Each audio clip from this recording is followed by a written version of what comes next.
So thank you very much for the invitation. And before I begin, I would just like to acknowledge and pay our respects to the Kaurna people, the traditional custodians whose ancestral lands I'm on at the moment. We acknowledge the deep feelings of attachment and relationship of the Kaurna people to country, and we respect and value their past, present, and ongoing connection to the land and cultural beliefs. So what I'm going to do is start out by asking what positive emotions are and why they matter. I'll then move on to describing what positive emotions might look like before making some practical suggestions on how to accentuate the positive, using the song by Bing Crosby as inspiration, and then wrap up with some final conclusions. So why positive emotions? And what are emotions? So note also that I said maximising positive emotions. So why positive emotions and what are they? Emotions are defined as short-term reactive responses to emotion eliciting stimuli, so anything that stimulates an emotion. And they are accompanied by physiological changes in the body. They can be positive or negative, as other speakers have mentioned. And to understand the motivations of animals and of us, it all comes down to understanding that we all seek positive emotions like happiness, and we all avoid negative emotions caused by fear or by pain. There are lots of different emotions an animal might experience every day, and you can think of them on the continuum from the red zone to avoid at all costs, right through to the green zone of so positive you hope it will never end. Emotions will also tap into longer-term moods or affective states, and they're important because we want to maximise the positive emotions and moods of animals, and in doing that, enhance their positive welfare. And really, it's all about balance. And note that I said maximising positive emotions, and I didn't explicitly say minimising negative emotions, although that's what we want to do. But it is impossible to completely eliminate negative emotions from our lives. And if we did, I don't think our animals would actually be living a balanced life, and it is all about balance. There are many factors that affect the way an animal reacts in the instant, in the here and now. And this includes their temperament, what just happened to them, and what might have happened to them in the past. The environment that they grow up and live in has a big effect on how they respond emotionally and what their overall set mood tends to be. There's a lot of talk of resilience for a good reason. Resilience helps us to deal with the negatives. And if we try to avoid anything that might be negative in our pets' lives, we can actually reduce their resilience. This is a complex area, but one finding from human research that I'd just like to share before moving on is the concept of orchid and dandelion children, and thinking of it how this might affect how we think of pets and if we have orchid and dandelion pets. The work comes originally from the field of predicting which children raised in negative surroundings might go on to delinquency and behavioural problems. And what scientists have found is that some children are affected far more by their rearing environment. So they're in a far worse way in a bad environment, then these children might end up in more delinquency. But in a great environment, they really do flourish. So you might think of these like orchids, and there have been some genetic, some genes that have been associated with this factor. And the others that we might think of, the dandelions, do okay no matter what environment they grow up in. So when we do studies, this is a note to work out the best environment for the pets that we live with and support their positive emotions. We do need to remember that each individual pet might respond differently to their environment. And particularly that it might be good to be able to identify those susceptible ones at an early stage. So what do positive emotions look like? And there's our little white rescue dog that I think everyone would agree is looking pretty happy in that picture. Okay, here's my spoiler alert. If you're looking for a list of behaviours in every dog and cat that will mean they're experiencing positive emotions, I'm not going to give it to you. But there are lots of indicators that added up can be very informative. So behaviour is a really good one. Being active and attentive to a caregiver, a relaxed body, tail wagging, positive vocalizations can all indicate a positive emotional state. Every caregiver knows their pet and knows the sign that that individual pet gives.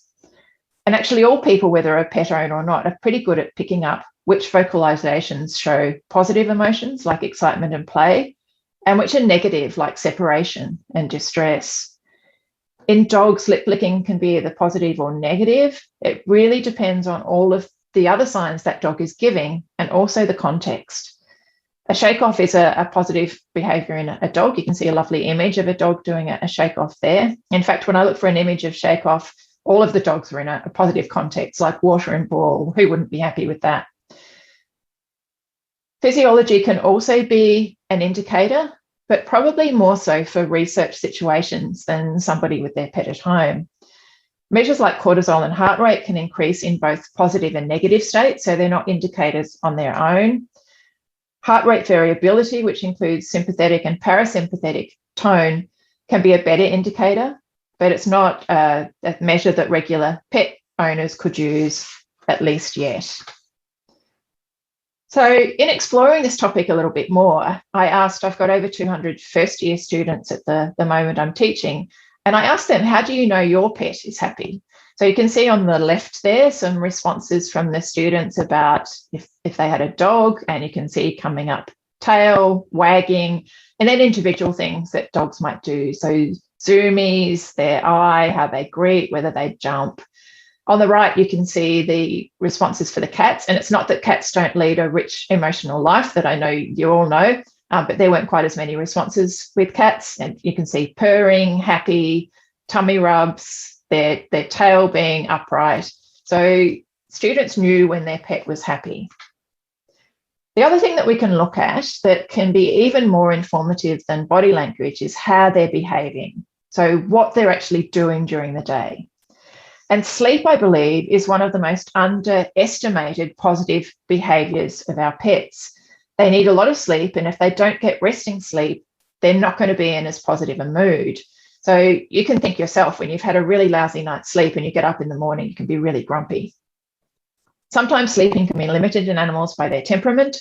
So an anxious animal may not relax enough to get restful sleep, and giving them a safe place to rest where they won't be disturbed and they get that restful sleep may work miracles on their mood.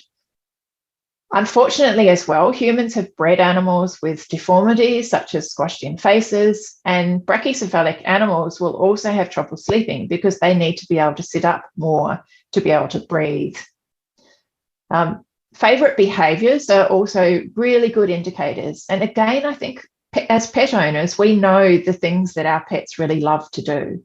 And there were some of the favourite behaviours listed that some of the students recognised in their pets. So how do we accentuate the ability to experience positive emotions, even if you're not Bing Crosby? So I'll just go over some things that are practical that everyone can do with their own pet. And the first of these is giving animals choice. This is not free choice. We don't give them the choice to run out the front door and get hit by a car. But things like when you go for a walk, do they want to go right or left? Or can you offer them different beds so that they have a choice?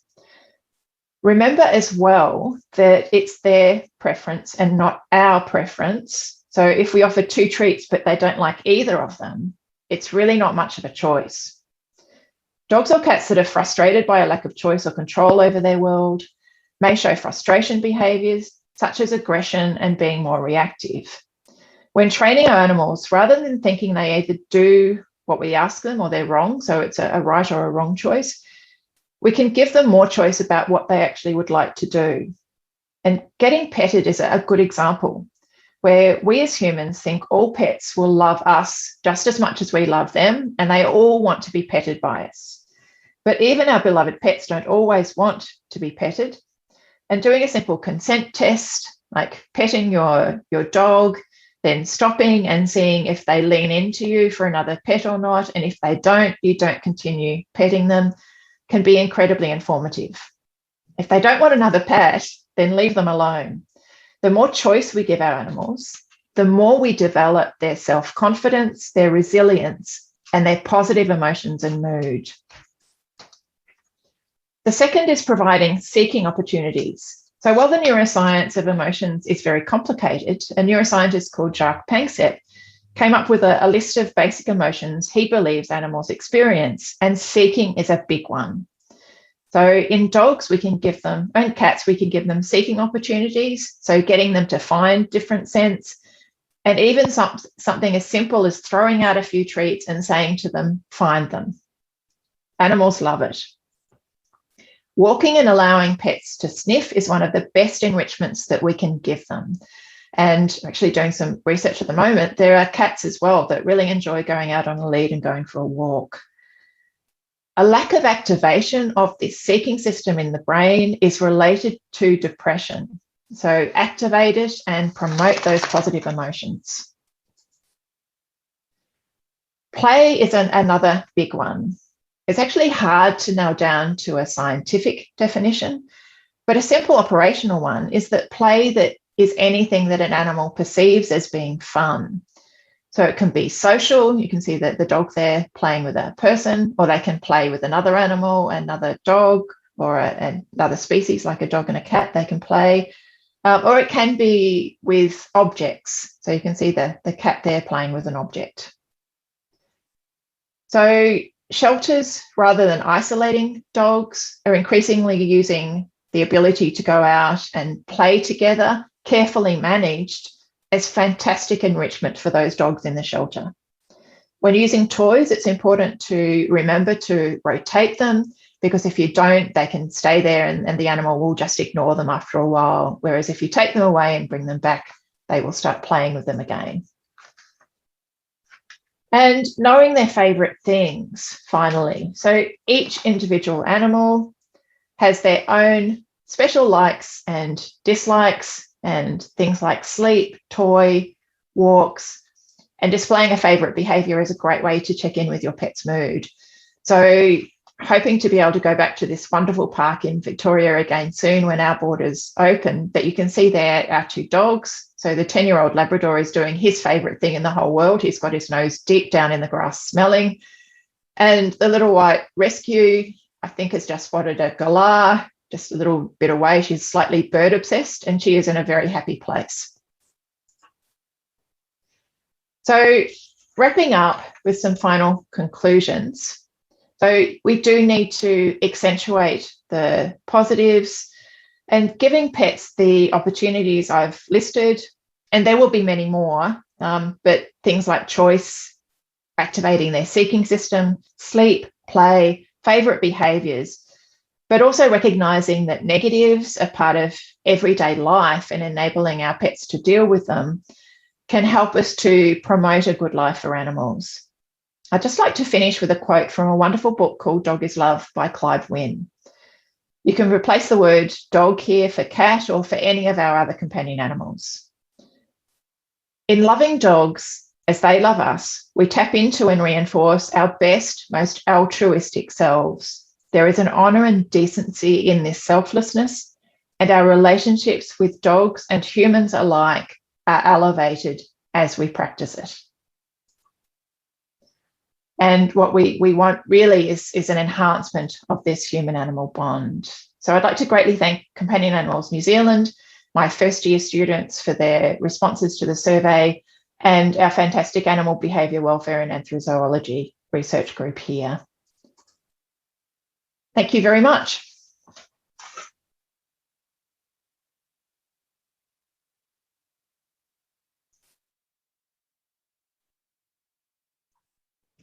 Thank you very much, Susan, for your talk. That was really fascinating. I was reflecting on raising my children and the idea of orchids and dandelions and how that may relate to dogs. And then you came on to exchanging toys out, and that was a technique I used with my children. So I had to buy them less new toys, just give them the old ones back again, further down the track, and they were delighted with it. So yeah, it's interesting. It speaks to the deep similarities of what sentience is about, right? Whether you're a dog or a small child, the fact that we are really acknowledging that now, and that's just a common acceptance, I think, is a wonderful thing. come a long way since the early 1900s and before that. Okay, so we have a couple of really good questions here. Well, I thought they were really good topics that I'm particularly interested in. I've just lost them in my thread. Okay, so the question is it more difficult to evaluate positive emotions in some species than others, especially non-mammals, for example, fish? Oh, thank you. That old nugget. Yeah, that is a tricky question. I think as humans that we find it easier to assess emotions in animals that show emotional expression. And so when you have a fish where it's much harder to see the expression on their face, that does make it harder. But I think then you've just got to get down to the subtleties of their behavior. So knowing what kinds of things they like, that they're eating, that they're doing all of those things, that you're providing them plenty of enrichment in environment, and hoping that will add up then to them being in a positive state. These are the next stretches in our thinking, aren't they? Like knowing that actually, yes, of course it's going to be a thing, but then how do we assess that? And I'm sure Nio, if we had another 20 minutes, would have some views on how we might wade into that, but we'll have to keep that for conference 2022. Losing track of that. Yeah, losing track of the years as we go through, I have to say. So the second question is also a good one, because we get asked this quite a lot at the NZBA with people coming in, posing questions, members of the public coming to us around this topic. And the question is, can you give some more information on the research that's been done about whether or not cats enjoy being taken out for walks on leads? So this is our vet students in their fourth year do a research project. And so the results are just being analysed as I speak. So I can't share very much yet. But yeah, it's surprising. And actually, as I started the research, we have a small park near where I live where we take the dogs, and then we've got a small lake. And just in the last 2 weeks, I was walking in and there was a woman that was looking slightly suspicious in some undergrowth. And then I realized that she had a cat there that was exploring in the undergrowth. And then we saw some other people that were walking their cat around the lake. So I think it's increasing. Yeah, and I would say anecdotally that would be the case here too. Many years ago when I was in practice, we had one person who used to walk her cat down to the clinic to come and see us. But yeah, certainly that's becoming increasingly common. I'm very pleased there was a cat when she was suspiciously roaming around in the undergrowth. It was a good outcome that there was a cat on a lead. Yeah, I didn't know where that was going for a minute. Cool. Hey, thank you very much. Really, really enjoyed that, and I look forward to that research being published around cats on leads, because I think those are things that we are going to see with increasing frequency, and we do need to understand, those impacts and how cats feel about it, albeit on an individual level. No, I appreciate that. Okay, great. That's wonderful. Thank you.